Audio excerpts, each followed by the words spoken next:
여러분 한번 진행해 보도록 하겠습니다. 자, 같이 인사하고 진행하겠습니다. 안녕하십니까? 네, 반갑습니다. 여러분들 시험 잘 보셨습니까?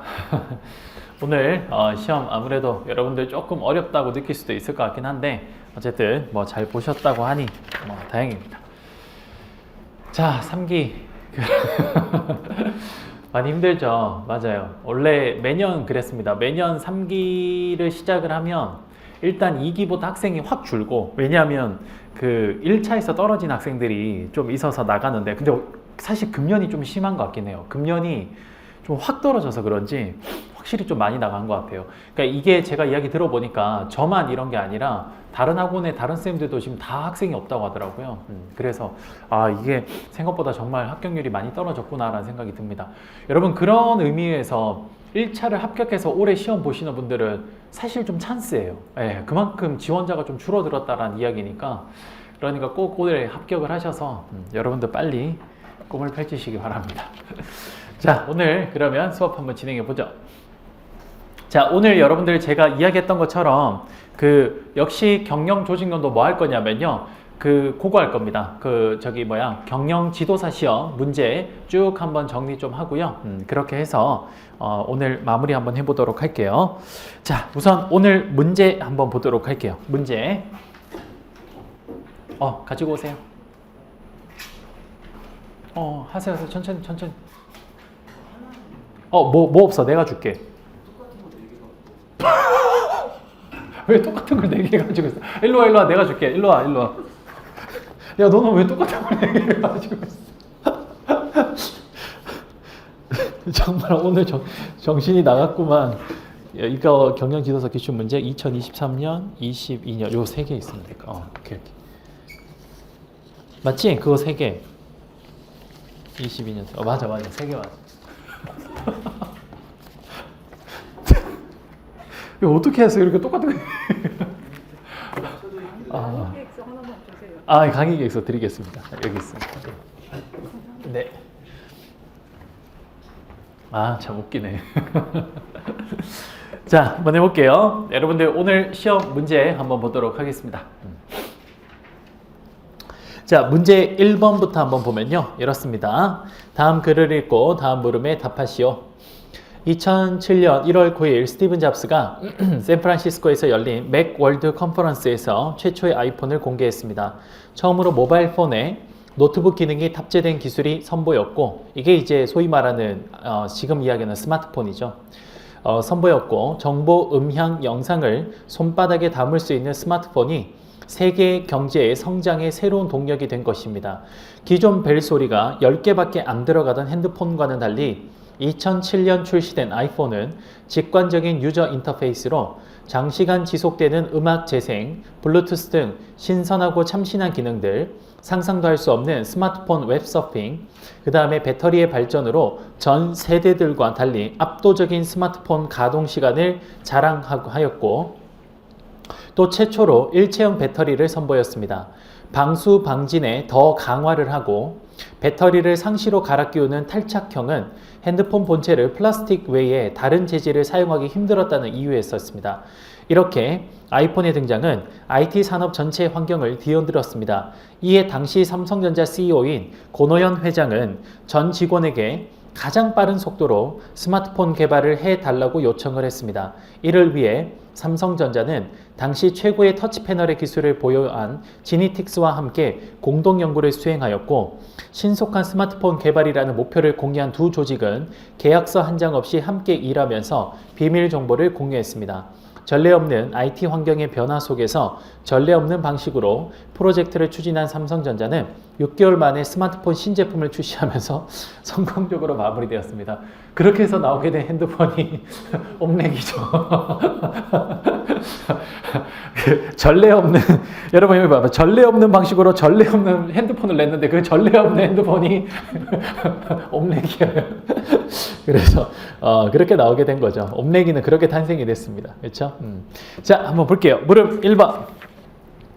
삼성전자의 스마트폰 개발 사례는 결정론과 임의론 중 어디에 속하는가? 거시 조직 이론 중 개별 조직을 분석 수준으로 하는 이론을 선정해서 그 내용을 설명하고 상황 이론과 비교 논술하시오. 그러면 여러분들 지금 딱 보면요. 뭡니까? CEO인 권오현 회장이 그 상황을 어떻게 봤냐, 오케이, 지각했냐에 따라서 그 상황에서 이 조직이 다르게 형성이 되는 거잖아요. 그렇죠? 그러면 여러분들 일단 첫 번째 임의론과 결정론 중에 어디에 해당됩니까? 그렇죠. 임의론에 해당이 되고요. 그 다음 여기에 해당되는 대표적인 이론은 뭡니까?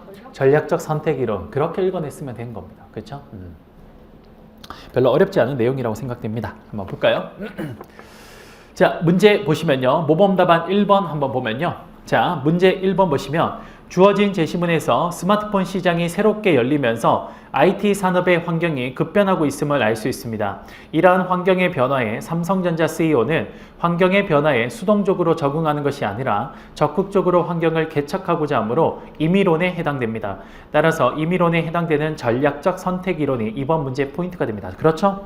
그래서 전략적 선택 이론을 쭉 서술해 주시면 됩니다. 별로 어렵지 않은 내용이죠. 마지막으로 그것만 하나 볼까? 여러분들 3페이지 보시면요. 상황이론과 전략적 선택이론을 비교해 놓은 거 잠깐 한번 볼게요. 이것만 한번 봅시다. 뭐 전략적 선택이론을 쓰는 건 여러분들이 잘 쓰셨을 거라고 생각이 들고 한번 보도록 할게요. 자, 상황이론과 전략적 선택이론의 비교. 자, 보겠습니다. 많이 힘들긴 하네요. 다들 거의 눈에 초점이 없는 거. 많이 힘들어요. 괜찮아요. 그래요. 여러분 100점짜리가 좀 힘들긴 하죠. 그렇죠. 더군다나 오늘 심지어 여러분 오늘 오전에 그것도 했나? 행쟁? 그렇죠. 행쟁하고 이거 하고 지금 와 대단하다. 여러분 지금 시험만 몇 시간째 보고 있는 겁니까? 대단하십니다. 자, 볼게요. 상황이론과 전략적 선택이론의 비교. 상황이론의 경우 환경의 불확실성에 따라 효과적인 조직 구조가 다르며, 그렇죠. 상황이론은 여러분 임의론과 결정론 중에 어디에 해당됩니까? 결정론에 해당되죠. 상황이론의 경우 환경의 불확실성에 따라 효과적인 조직 구조가 다르며 조직의 구조적 특성과 상황적 특성이 부합하는 정도에 따라 조직 효과성이 달라진다고 봅니다. 즉, 상황이론은 조직 구조와 상황 변수 간의 관계를 이용해서 조직 효과성을 설명하는 이론입니다. 그러나 전략적 선택 이론은 환경, 기술, 규모 등 상황 변수들이 경영자들의 전략적 선택을 제약하는 요인일 뿐이며 이들을 상황 변수보다는 경영자가 환경을 어떻게 인식하는지가 더 중요하다고 보고 있습니다. 그렇죠. 그래서 원래 그 상황 이론에서는 어땠습니까? 어떤 상황이 변해졌으면 거기에 맞는 조직 구조가 결정되는 거죠. 그렇죠? 그러면 당연히 어떤 환경이 변하면 그 환경에 맞는 조직 구조로 모든 회사들이 다 그 조직 구조로 변해야 되는데 그렇지 않더라는 겁니다. 그래서 왜 그런가? 그걸 자세히 봤더니 바로 경영자 CEO가 그렇죠. 어떻게 지각했냐에 따라서 조직 구조가 달라질 수 있다라는 거였습니다. 그래서 즉 상황 이론의 경우 상황 그 자체가 조직 구조에 영향을 준다고 본 반면에 전략적 선택 이론은 경영자에 의한 상황 요인의 지각이 조직 구조에 영향을 준다고 보았던 겁니다. 그렇죠? 그래서 이렇게 쓰면 될 겁니다. 전략적 선택 이론 여러분들이 충분히 썼을 거라고 생각은 들고요. 그리고 여러분들 마지막에 상황 이론과 전략적 선택 이론 비교 정도만 적어주시면 충분하지 않았을까 싶습니다. 됐습니다. 그 다음 두 번째 문제 한번 보죠. 자, 물음 2번입니다. 삼성전자는 IT 환경의 변화에 대응하기 위해서 상이한 유형의 기업인 지니틱스와 협력을 하였습니다. 이 사례를 통해 유추할 수 있는 거시조직 이론에 대해서 서술하시오라고 했습니다. 뭡니까 여러분? 무슨 이론? 협력적 네트워크 이론이죠. 그렇죠? 자, 문제 답을 한번 바로 봅시다. 자, 협력적 네트워크 이론은 기업들이 경쟁력을 높이고 희소한 자원을 공유하기 위해서 상이한 유형의 기업 간 협력이 가능하다는 이론입니다. 그렇죠. 여러분들 지금 보면 삼성전자는 뭐 만드는 회사야? 스마트폰. 스마트폰이 아니지. 이거는 스마트폰 나올 때니까. 원래 뭐였습니까? 피처폰 만드는 회사였고, 그리고 지니스틱은 뭐 하는 것이에요? 터치펜을 만드는 회사죠. 이 두 개가 상이한 회사가 뭐 한 겁니까? 협력한 거죠. 그렇죠? 그래서 협력적 네트워크 이론은 기업들이 경쟁력을 높이고 희소한 자원을 공유하기 위해서 상이한 유형의 기업 간 협력이 가능하다는 이론입니다. 따라서 제시문에서 삼성전자가 터치펜을 기업인 지니틱스와 함께 스마트폰 연구를 위해 협력하는 모습은 협력적 네트워크 이론으로 설명이 가능하다라는 겁니다. 그렇죠?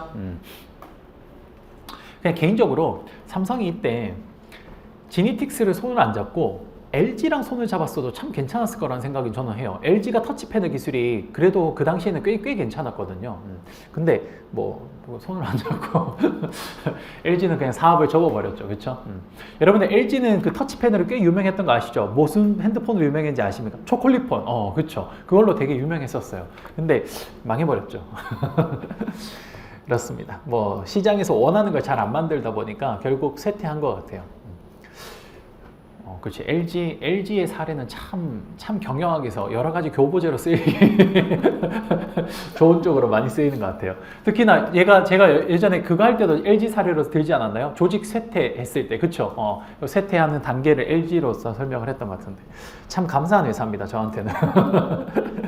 자, 그래서 물음 2번은요, 여러분 뭐 적으면 됩니까? 협력적 네트워크 이론 쓰면 되죠. 그렇죠? 그래서 여러분들 협력적 네트워크 이론을 쭉 적어주시면 됩니다. 협력적 네트워크 이론의 개념과 기업 간 협력의 동기, 이런 거 잘 적어야 돼요. 기업 간 협력의 동기. 그 다음에 조직 간 관계에 대한 관점의 변화, 뭐 이런 것들 적어주시면 될 것 같습니다. 뭐 어렵지 않으니까 패스. 자, 그 다음 물음 3번 한번 볼게요. 삼성전자의 신속한 스마트폰 개발에 적합한 조직구조 유형에 대해서 약술하시오. 사실 이번 시험 범위가 아니긴 합니다. 그런데 다만 이 문제를 만들 때 이런 문제까지 같이 물어봤으면 좋겠다라고 생각을 해서 그래서 그냥 같이 내본 문제입니다. 그래서 여러분들 뭐 여러 가지가 여기에 뭐 답이 될 수도 있다라고 생각이 드는데 제 개인적인 생각은 프로젝트 조직이 가장 적합하다고 생각을 했어요. 그래서 프로젝트 조직으로 저는 보는 게 맞지 않을까 싶습니다. 혹시나 다른 답을 적은 친구 있나요? 다른 답? 뭐 적었어요? 양손잡이. 자, 양손잡이 조직 구조는 왜 안 되냐면요. 양손잡이 조직 구조는 한 회사가 활용과 탐색을 동시에 진행을 해야 됩니다. 지금 이건 한 회사가 활용과 탐색을 동시에 진행한 게 아니라 두 기업이 같이 프로젝트로 진행을 한 거기 때문에 그건 좀 어렵다고 생각됩니다. 어떤 거 있어요? 네트워크도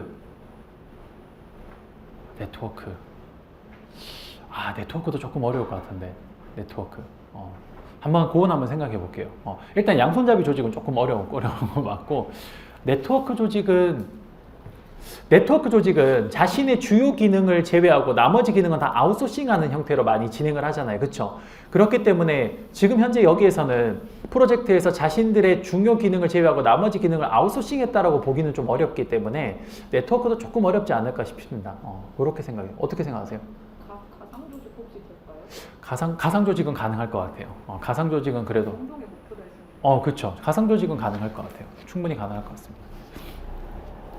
좋습니다. 뭐 그런 거 적으면 될 것 같아요. 그래서 삼성전자의 신속한 스마트폰 개발에 적합한 조직구조 유형에 대해서 약술하시오라고 했을 때 뭐 저는 개인적으로 프로젝트 조직이 가장 적합하지 않을까라고 생각을 해서 그래서 프로젝트 조직으로 설명을 좀 했던 겁니다. 됐죠?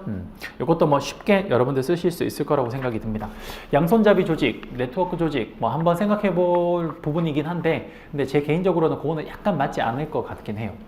오케이, 됐습니다. 이렇게 해서 문제 1번 마무리가 됐습니다. 됐죠? 문제 1번 내용은 뭐 약간 여러 가지가 한꺼번에 제가 조금 복합적으로 만들어 본 문제인데 여러분들이 잘 쓰셨으면 충분히 잘했다고 생각이 듭니다. 됐고요. 그 다음에 문제 2번 한번 볼게요. 이건 쉽죠? 이런 거는 뭐 당연히 맞춰야 됩니다. 조직 시민행동의 개념과 중요성에 대해서 서술하고 조직 시민행동의 유형에 대해서 서술하시오. 자, 총 3가지 써야 되네요. 뭐뭐 써야 됩니까? 조직 시민행동의 개념, 두 번째 중요성, 세 번째 유형. 그렇죠? 요 3가지 쓰면 됩니다. 조직 시민행동의 첫 번째 개념은요. 조직 시민행동은 공식적인 업무 수행과 무관하게 조직 구성원이 다른 조직 구성원이나 조직을 위해서 자발적으로 행하는 행동으로 OCB라고도 하죠. 자, 이런 조직 시민 행동이 중요한 이유는 뭡니까? 기업은 수동적이기보다 자율적이면서 능동적으로 사고하는 조직 구성원들이 필요하기 때문에 조직 시민 행동이 중요해지고 있다라는 거죠. 자, 조직 시민 행동에서 제일 중요한 건 이겁니다. 유형. 이걸 잘 써야 돼요. 뭐 있습니까? 이타적 행동, 그렇죠? 그 다음 배려 행동, 그렇죠? 그 다음에 양심적 행동, 신사적 행동, 그 다음 그렇죠, 참여적 행동. 오케이, 좋네요. 요것만 잘 쓰면 돼요. 요것만 잘 쓰면 됐습니다. 뭐 이것도 쉽네요, 그렇죠? 자, 문제 3번. 자, 에드윈 로크의 목표 설정 이론이죠. 로크의 목표 설정 이론에 대해서 기본 가정과 목표의 기능 좋은 목표가 갖춰야 될 조건, 조절 변수, 그리고 목표가 성과로 이어지는 과정에 대해서 서술하시오. 좀 어렵죠? 이거는 여러 가지를 한꺼번에 물어본 거라서. 그래서 첫 번째 여러분들 목표 기본 가정 적어야 되고요. 두 번째 목표의 기능, 거기 적혀 있고요. 그 다음 좋은 목표가 갖춰야 될 조건, 난이도, 구체성, 수용성, 참여성으로 적으면 되고, 그 다음 조절 변수 여러 가지 있죠. 조절 변수, 피드백, 보상 조건, 직무 복잡성, 능력, 경쟁 상황 이런 것들이 있고요. 그 다음 목표가 성과로 이어지는 과정까지 이렇게 적어주시면 될 것 같습니다. 됐죠? 내용 자체는 별로 어렵진 않았던 것 같고요. 다만 얼마나 답안을 이번에는 풍부하게 쓰느냐 이게 중요했던 것 같습니다.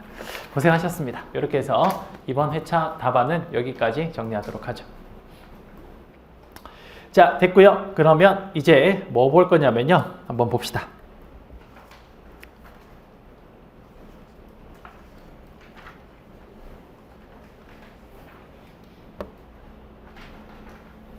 경영지도사 2022년부터 한번 보겠습니다.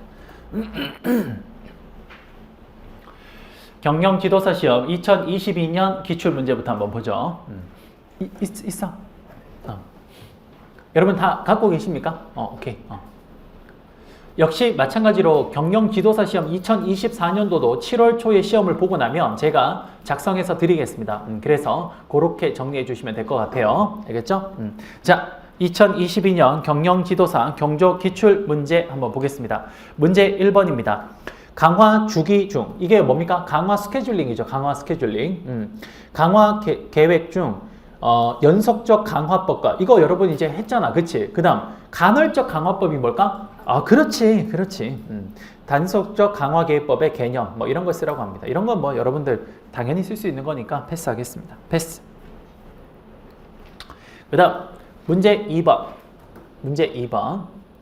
피들러의 상황 적응적 리더십 이론과 허시 블랜차드의 리더십 수명주기 이론에서 제시된 상황 규정 요인들을 각각 설명하고 이들 요인에 의해 규정된 리더십 상황별로 각 이론들이 제시한 효과적 리더십 유형에 대해서 논하시오라고 했습니다. 자, 복습 삼아 한번 해볼까요? 피들러의 상황 적응적 리더십 이론에서는 피들러의 상황 적응적 리더십 이론에서는 자 봅시다. 뭐뭐 있었습니까? 첫 번째, 상황 변수가 총 몇 개? 3개. 뭐뭐 있었습니까? 그렇죠. 일단 첫 번째, 과업 구조가 구조적이냐 비구조적이냐. 두 번째 뭐죠? 그렇죠. 리더의 지휘 권력이 강하냐 약하냐. 그 다음 뭐죠? 그렇지. 구성원과의 관계가 좋냐 나쁘냐. 그렇죠. 총 이렇게 해서 몇 가지 상황이 나옵니까? 8가지. 그렇죠. 이때 과업 중심적 리더십은 언제 상황일 때 가장 유리합니까? 그렇지. 보통 뭡니까? 그 상황이 굉장히 호의적이거나 굉장히 비호의적인 경우, 그때는 뭡니까? 과업 중심적 리더십이 적합하고, 반대로 상황이 중간적인 상황일 때는 뭐 있습니까? 그렇죠. 거의 관계 중심, 인간 중심적 리더십이 적합하다라고 보시면 되겠네요. 그 다음에 두 번째, 허시 블랜차드는 어땠습니까? 리더십에서 상황 변수가 총 몇 가지입니까? 하나. 그게 뭐죠? 부하의 성숙도. 다만 부하의 성숙도를 다시 2가지로 나누면 뭐로 나눌 수 있습니까? 그렇지. 능력과 의지로 나눌 수 있습니다. 능력이 높냐 낮냐, 의지가 높냐 낮냐 이렇게 나눠서 총 상황은 몇 가지로 나옵니까? 4가지. M1부터 M4까지 나옵니다. 제가 그때 한번 이야기를 했나요? M이 뭘 의미하는지는 이야기를 했나요? 그게 mature를 이야기합니다. 그게 성숙도를 말해요. 성숙도. M이 mature를 말해요. 우리 왜 mature 이래가지고 성숙하다 이런 뜻이 하잖아요. 그래서 우리가 amature가 그거잖아요. 네, mature가 A가 들어갔으니까 not. 그래서 amature가 성숙하지 않은 사람이라는 뜻이에요. 그래서 amateur, mature. 네. 그래서 M1부터 M4까지가 mature 1, mature 2, mature 3, mature 4가 됩니다. 그렇게 해서 총 몇 가지 있습니까? 4가지가 나오죠. 그렇죠? 그렇게 해서 여러분들 리더십 총 몇 가지가 나옵니까? 역시 4가지가 나오죠. 이때 상황별로 이렇게 가면서 여러분 했던 거 기억나죠? 매칭하는 거. 뭐 그 정도 기억해 주시면 될 것 같습니다. 뭐 그래서 내용 보면요. 어렵지 않죠, 이런 거는. 리더십 종류. 피들러의 상황 적응적 리더십 이론에서 리더십 종류 몇 가지입니까? 2가지. 그 리더십의 종류를 뭐로 뽑아냅니까? LPC 설문조사. LPC 설문조사의 점수가 높으면 무슨 리더십? 인간관계 중심적 리더십. LPC 설문조사의 점수가 낮으면 과업 중심적 리더십. 그렇죠? 그리고 여러분들 이게 뭐냐면 이거야. 봐봐. 피들러의 상황 적응적 리더십 이론을 어떤 친구들이 잘못 이해하고 있는데 그게 무슨 말이냐면 LPC 설문조사를 통해서 봐봐. 나라는 사람이 LPC 설문조사를 해. 그렇게 해가지고 점수를 매겨봤더니 내가 높은 점수가 나왔어. 그럼 나는 어떤 사람인 거야? 그렇지. 관계지향적 리더십을 갖고 있는 사람인 거예요. 또 어떤 사람이 시험을 봤는데 LPC 설문조사를 봤는데 점수가 낮게 나와. 그럼 나는 어떤 사람인 거예요? 그렇지. 과업지향적 리더십을 갖고 있는 사람입니다. 그러면 피들러의 상황 정의적 리더십이론은 뭘 말한 거냐면 상황이 어떤 거에 따라서 그런 LPC 설문조사에 맞는 사람을 갖다 여기 넣으라는 거예요. 무슨 말인지 알겠죠? 그게 핵심인 거예요. 알겠죠? 이걸 잘못 알아서 그럼 LPC 설문조사가 뭐 이런 점수가 바뀔 수 있나요? 아닙니다. 그런 게 아니에요. 그런 사람을 데려다 놓으라는 게 그게 핵심인 겁니다. 됐죠? 그래서 여기 나오네요. 어떻게 합니까? 보통 1, 2, 3번과 7번, 8번이죠. 요때는 과업중심적 리더십. 그 다음에 4, 5, 6번은 뭡니까? 그렇죠. 인간관계형 리더십에 해당이 된다. 이렇게 보시면 되겠습니다.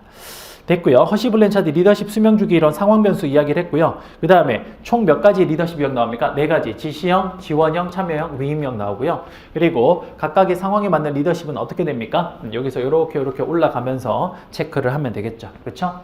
자, 여러분들 하나만 물어볼까? 자, 허시 블랜차드의 리더십 수명주기 이론은 리더십을 어떤 이론에서 차용해서 왔습니까?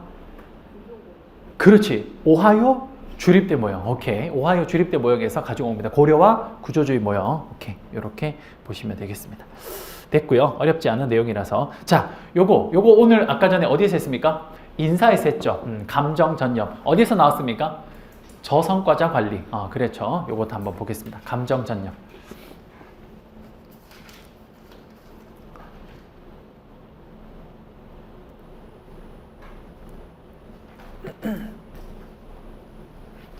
인사처럼 경영조직론도 그 교수님들, 강사님들 말고 교수님들 교재를 좀 보면서 우리 교재에 없거나 좀 그런 마이너한 주제들도 좀 뽑아서 드리려고 하는데 생각보다 경영조직론은 책들이 거의 대동소이해요. 좀 큰 차이가 없어요. 그래서 어떻게든 조금 미세하게 정리를 좀 해보려고 찾고는 있는데 좀 최대한 찾아서 한번 같이 해볼게요. 자, 한번 해보겠습니다. 문제 3번. 감정 전념의 개념을 기술하고 이 개념에 근거해서 고객 응대 직원의 직무 만족과 접촉 고객의 고객 만족이 어떠한 관계를 갖는지 설명하시오 라고 했습니다. 들어가 보죠. 첫 번째 개념. 감정 전념 또는 정서 전념이란 다른 사람의 얼굴 표정, 말투, 목소리, 자세 등을 자동적이고 무의식적으로 모방하고 자신과 일치시키면서 감정적으로 동화되는 경향을 의미합니다. 그렇죠? 요게 감정 전념. 자, 이런 감정 전념이 발생하는 경로는 한번 볼 텐데 총 한 3가지 정도 있거든요. 한번 보면 첫 번째, 무의식적으로 닮아가는 거, 미미킹. 자, 타인의 표정이나 자세 등을 무의식적으로 모방함으로써 그 사람과 유사한 표정을 짓게 되고 이와 동시에 두뇌는 모방된 표정과 일치되는 감정을 느끼게 된다는 것입니다. 여러분, 이거는 언제 나오는 거냐면요. 우리 왜 그런 거 있잖아. TV에서 예쁜 혹은 잘생긴 연예인 보면 그냥 보고 있으면 이렇게 보게 되잖아요. 그렇죠? 그런 게 뭡니까? 무의식적으로 닮아가는 겁니다. 그렇죠? 그런 거. 그래서 보통 감정 전념을 위해서 제일 많이 쓰는 게 어디냐면요. 그게 소주 회사들이에요. 소주 회사들이 되게 아리따운 여성분들 많이 쓰잖아요. 그렇죠? 그게 그 친구들이 소주 한 잔 들고 이렇게 웃고 있으면 한 잔 먹으면서 안 그래도 기분 좋은데 그거 보면서 기분 더 좋아지는 뭐 그런 게 전부 다 이런 거죠. 무의식적으로 닮아가는 감정 전념이 일어나는 겁니다. 그 다음 두 번째. 감정 전념이 발생하는 두 번째 경로는요. 나의 감정을 남과 비교해서 표출하는 겁니다. 자, 두 번째 줄 한번 볼게요. 일반적으로 사람들은 동일한 상황에 속해 있는 타인이 어떤 방식으로 감정을 표현하는지를 살피고 이러한 타인의 감정을 토대로 삼아서 자신이 어떤 감정을 느껴야 할지를 조절한다는 것입니다. 여러분들 우리 그런 거 있잖아. 봐봐. 회의를 하는데 어떤 회의에서 팀장님이 뭔가 이야기를 해. 근데 그 사람 이야기하는 게 나는 좀 되게 짜증스러워. 근데 주변 사람들을 보니까 주변 사람들은 어떻냐 반응이 그냥 무덤덤하거나 혹은 오히려 예를 들어서 그 의견에 찬성하는 사람들이 많거나 좀 되게 옹호하는 사람들이 많아. 그럼 어떻게 됩니까? 나도 그렇죠. 그렇게 표현을 하는 거예요. 그런 식으로. 이런 게 뭡니까? 이게 두 번째. 나의 감정을 남과 비교해서 표출하는 감정 전념이 발생하는 경우입니다. 왜 이러지? 됐죠? 자, 됐죠? 그래서 여러분들 그 밑에 예시가 있는데 한번 읽어보십시오. 제가 지금 이야기했던 게 나옵니다. 그렇죠? 그 다음 마지막으로 거울 신경세포 이론이라는 게 있는데 자, 보시면 캘리포니아 대학의 신경과학자인 자코 보니 박사는 다른 사람이 스트레스를 받고 있는 것을 보는 것만으로 보는 것만으로도 거울 신경세포가 활성화되어서 마치 자신이 동일한 스트레스 상황에 있는 것처럼 공감하고 결국 같은 감정을 느끼게 된다고 하는 겁니다. 이게 뭡니까? 감정 전염의 경로가 되겠습니다. 여러분 요거는 언제 많이 일어납니까? 우리 그런 거 있잖아. 여러분들 그 TV 같은 거 보면 옛날에 어떤 사람이 잡혀가지고 고문을 당해요. 그럼 그 옆에 지인이 그걸 보면서 막 자기는 안 당하는데 그걸 보고 있으면 뭡니까? 으아 하면서 자기도 같이 아파하고 힘들어 하잖아. 그치? 그런 것들이 뭡니까? 거울 신경세포 이론에 해당되는 겁니다. 됐죠?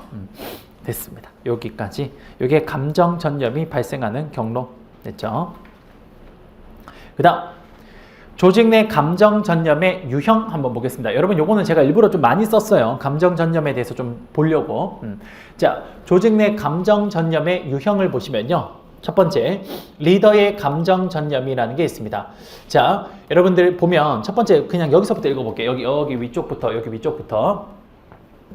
흔히 볼 수 있는 감정 전염의 유형은 리더가 자신의 감정을 조직 내 전염시키는 것입니다. 구성원들은 일반적으로 리더의 감정을 파악하는 데 주의를 기울이고 이에 민감하게 반응하기 때문에 리더는 구성원들의 감정 형성과 팀 분위기 형성에 큰 영향력을 행사하게 됩니다. 리더는 조직 내 구성원들이 잘 보이고 싶어하는 대상으로 인식되고 조직 내 권한도 강합니다. 따라서 여기 중요한 말, 구성원들은 리더의 감정 상태에 특히 민감하게 반응하게 됩니다. 그렇죠. 그래서 리더가 어떤 감정을 가지냐에 따라서 그게 자연스럽게 구성원들에게 뭐가 됩니까? 전염이 됩니다. 그게 바로 리더의 감정 전염이 되겠네요. 예를 들어서 우리가 어린 나이 때는 누가 우리 집의 리더입니까? 아버지나 어머니가 리더가 되죠. 그러면 그분들이 갑자기 기분이 안 좋아지면 우리도 어떻습니까? 그렇죠. 쥐 죽은 듯이 조용히 있어야 되잖아요. 그렇죠? 그런 것들이 뭡니까? 리더의 감정 전염이 되겠습니다. 그 다음 두 번째는 구성원 간의 감정 전염도 있는 거예요. 구성원 간에.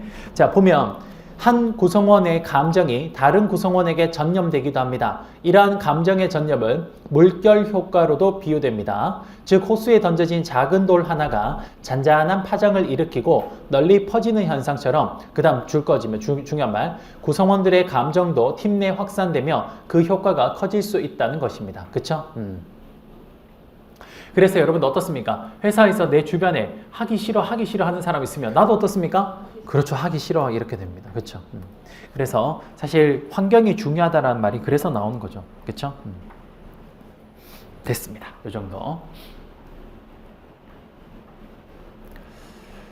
자, 그 다음 부정적 감정 전염의 최소화 방법이라는 게 있습니다. 자, 그러면 여러분들 봐봐. 감정 전염은 부정적인 것을, 감정 전염이 되는 것을 어떻게 해야 됩니까? 최소화 시켜야겠죠. 그래서 부정적인 감정 전염의 최소화 방법이 있는데 첫 번째, 리더는 구성원들에게 감정 전염을 크게 영향을 미칩니다. 그래서 어떻게 해야 됩니까? 리더를 최대한 감성 지능을 잘 겸비한 리더로 육성하고 교육 훈련을 실시해야 됩니다. 여러분들 우리가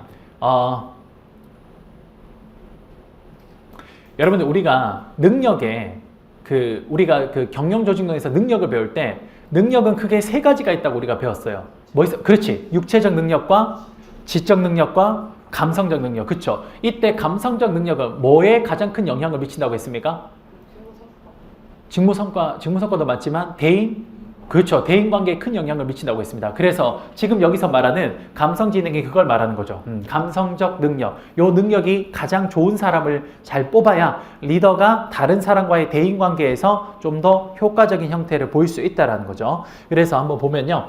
감성지능을 겸비한 리더 육성 교육훈련 실시를 보시면요. 첫 번째, 우선 리더들의 감성 역량을 강화해야 됩니다. 여기서 감성지능이란 자신과 다른 사람의 감정을 이해하고 성과를 촉진하기 위해 활용하며 감정과 관련된 지식들을 보유하고 마지막으로 자신과 타인의 감정을 조절할 수 있는 능력을 뜻합니다.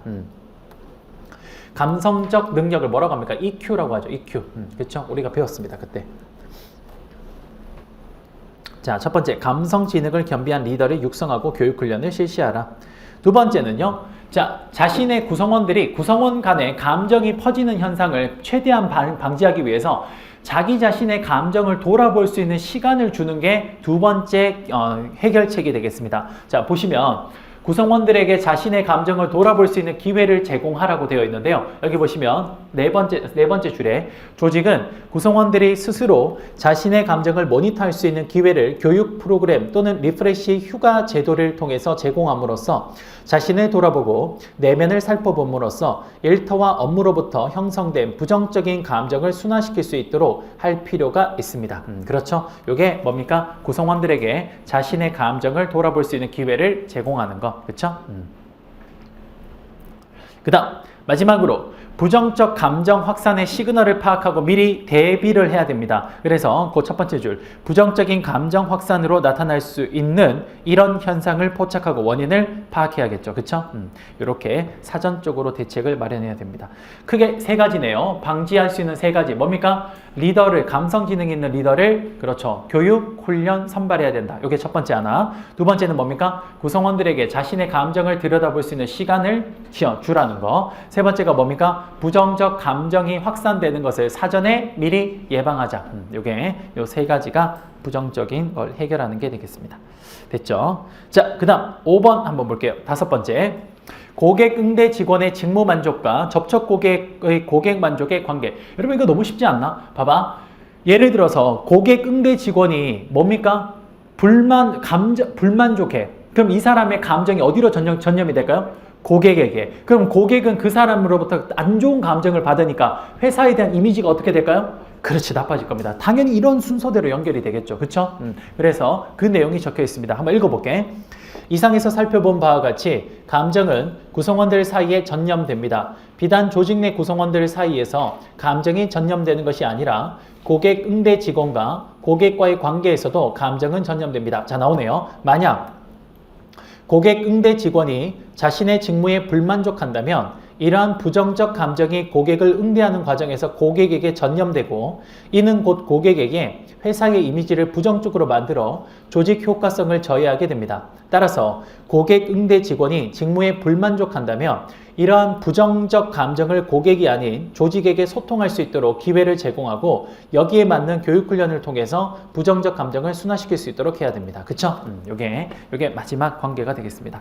여러분, 감정 전념이라는 것은 우리 책에는 없어요. 그쵸? 그래서 한 번쯤 그냥 이해하는 차원에서 한번 보시면 좋을 것 같습니다. 알겠죠? 이렇게. 어쨌든 경영 지도사 시험에 한번 나왔던 거니까 그렇게 정리하도록 하겠습니다. 그 다음 문제 4번 한번 보죠. 문제 4번. 집단 응집성 한번 보겠습니다. 자, 문제 4번 보시면요. 집단 응집성의 개념을 기술하고 집단 응집성을 증가시키는 방안과 저감시키는 방안을 각각 세 가지만 설명하시오 라고 했습니다. 자, 여러분들 우리 책에서 집단 응집성은 공부했죠? 그쵸? 그런데 다만 집단 응집성을 증가시키는 방안과 감소시키는 방안에 대해서는 크게 구체적으로 서술이 안 되어 있습니다. 그래서 이 내용을 조금 더 자세하게 한번 보도록 할게요. 자, 보시면 집단 응집력의 의미 보겠습니다. 첫 번째, 집단 응집력은 집단 구성원들을 결속시키거나 갈라놓는 힘들에 대항함으로써 집단을 온전하게 유지시키는 힘을 말합니다. 그쵸? 그 다음 두 번째, 집단 응집력 증대 요인을 보겠습니다. 자, 이게 첫 번째 증대 요인이네요. 집단의 목적과 구성원의 목표를 일치시키면 집단의 응집력이 높아지게 돼요. 당연하죠. 자, 첫 번째 줄. 집단이 추구하는 목표에 대한 개인의 관심사가 일치하고 집단 행동의 방향에 동의할 경우 응집력은 강해지는 경향이 있습니다. 당연하겠죠. 그렇죠? 두 번째. 구성원 간의 상호작용의 빈도가 높을수록 당연히 어떨까요? 서로 잘 아니까 응집력이 높아질 겁니다. 그래서 첫 번째 줄, 집단 구성원이 다른 사람과 상호작용할 수 있는 기회가 많을수록 응집력은 증대될 겁니다. 다만 여기서 집단의 규모는 중요한 통제 변수가 될 수 있습니다. 즉 무슨 말이냐면 집단의 규모가 커지면 커질수록 서로 간의 접촉의 빈도는 어떨까요? 낮아지겠죠. 그렇게 되면 당연히 응집성은 떨어질 겁니다. 그렇죠. 그래서 아무리 그 사람들이 서로 접촉되는 빈도를 높이려고 해도 집단의 그 전체 규모가 크거나 작은 거에 따라서 조절이 될 겁니다. 됐죠?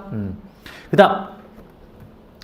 다음 세 번째, 개인적 매력입니다. 구성원들 간의 상호 신뢰와 후원의 분위기가 존재하고 서로 간의 매력을 느끼며 응집성은 높아지고요. 그 다음 네 번째, 집단 간 경쟁과 갈등이 존재하는 경우에도 응집성이 높아집니다. 그렇죠. 우리 집단과 다른 집단이 서로 경쟁을 하거나 갈등을 일으키며 우리 집단 내에서는 어떻게 됩니까? 결속이 이루어지겠죠. 그렇죠? 그런 것들. 그 다음 다섯 번째, 성공적인 성과 달성이라고 해서 집단이 성공적으로 성과를 달성하며 구성원은 그 집단에 더욱 매력을 느끼게 되어서 자신이 속한 집단에 매우 자부심을 느끼게 됩니다. 그래서 우리 팀, 우리 집단이 잘하게 되면 그럼 뭡니까? 굉장한 자부심을 느끼게 되는 거죠. 그렇죠? 그러면서 응집성은 높아지게 될 겁니다. 마지막으로 집단별 보상과 호의적 평가입니다. 그렇죠. 보상을 할 때도 개별적 보상이 아니라 집단 보상을 하게 되면 어떻게 됩니까? 그러면 당연히 그게 응집력이 높아집니다. 여러분 참고로 여기 성광이 아니라 성과예요. 성광이 아니라 성과.